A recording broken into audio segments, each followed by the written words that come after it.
Hey class, good afternoon. In fact, it is Friday. I'm recording this video a couple days early. It's about to be a busy weekend for me. So I got roped into hosting a Super Bowl party. I've just got kind of a lot on my plate, homework and otherwise. So I'm recording this early and I'm going to probably post it tomorrow on Saturday, if not Sunday. But either way, welcome back. Welcome to week 4 of Introductory Psychology. I can't believe it. We're already at the quarter mark. We're at week 4, so we're already a quarter of the way through the course. So it's kind of flown by for me, the semester in general. But I'm pretty busy with class and teaching as well. So everything flies by for me. Anyways, I wanted to share some good news with you folks. This morning, I got an email from the American Psychological Association. A really good email. I submitted some research that I've been working on for my PhD, or as part of my PhD.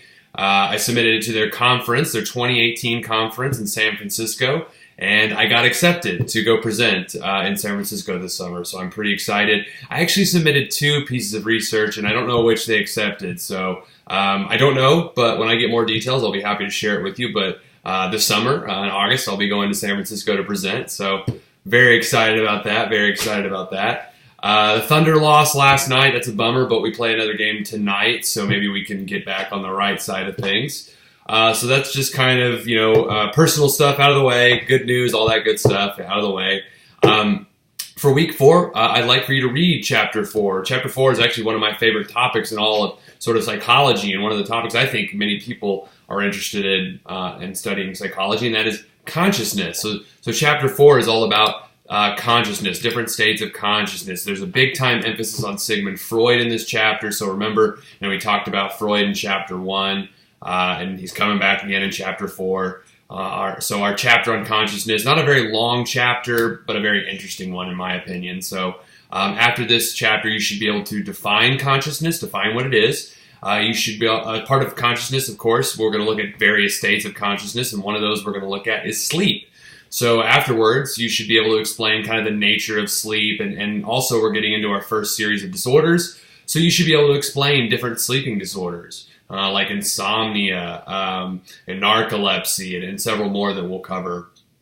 You should also be able to explain the nature and uses of hypnosis, meditation, and biofeedback. All of these are considered alternative forms of consciousness.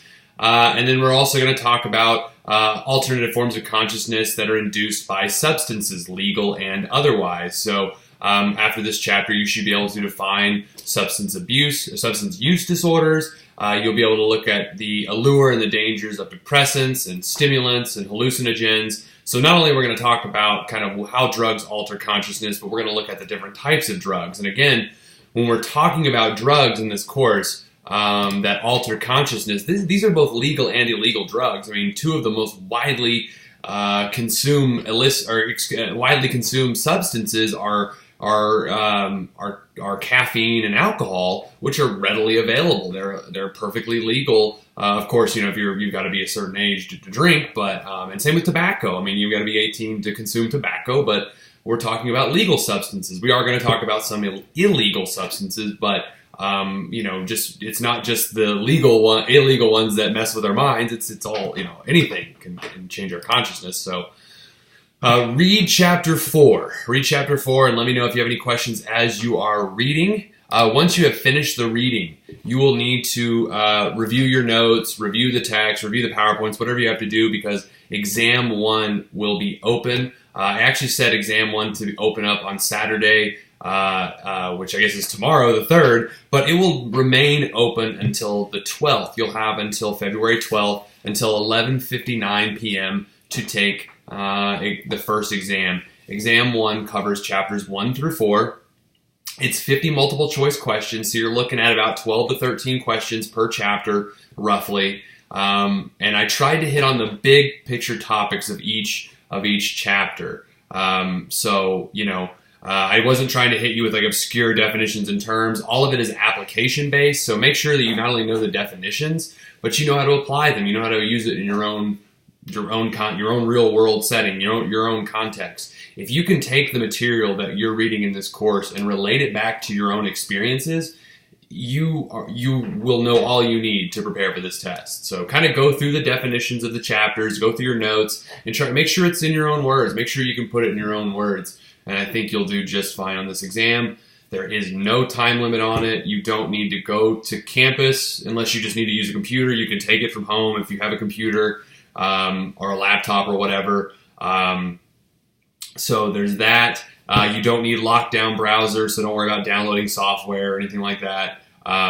So again, you have more than a week to take the exam. You roughly have, about 9 days to take the exam. So please let me know if you have any questions as you're reading over the material, reading over your notes, looking at the PowerPoints again. Feel free to ask me any questions. Feel free to jump on the discussion board and ask questions there. Speaking of the discussion board, because there's an exam this week, there will be no discussion posts. I think today is Friday. Today is the last day to submit your discussions for week 3. So, I'll be grading those tomorrow. But anyways, this week, week 4, don't worry about the discussion post. Just worry about reading chapter 4 and worry about taking exam number 1, which covers chapters 1 through 4. And of course, there's the practice quizzes to take to review. Those are a nice way to prepare. I don't have a study guide. I don't really believe in study guides. I think I create the questions based on the terminology straight from the textbook and put it in real world settings. So if you know the definition and you can apply it, you're good to go. So anyways, I'm going to leave it at that. I hope you all have a wonderful weekend. Hopefully, maybe you're going to get out and watch the Super Bowl or go somewhere. Be safe if you do. If you drink, of course, call an Uber or have a friend who didn't drink take you home. But get home in one piece. Enjoy the Super Bowl. I think the Pats are going to win. The spread is around 4 or 5. If I was picking against the spread, if I was a gambling type, if I like to bet jelly beans, I would probably pick the Eagles to cover the spread. But I think the Pats will win overall. I think it'll be a close game. Every Pats Super Bowl is. So anyways, that's kind of my prediction. But I'm going to leave you at that. Read chapter 4 and take exam 1. Have a great weekend. I'll see you all next week. Take care. Bye.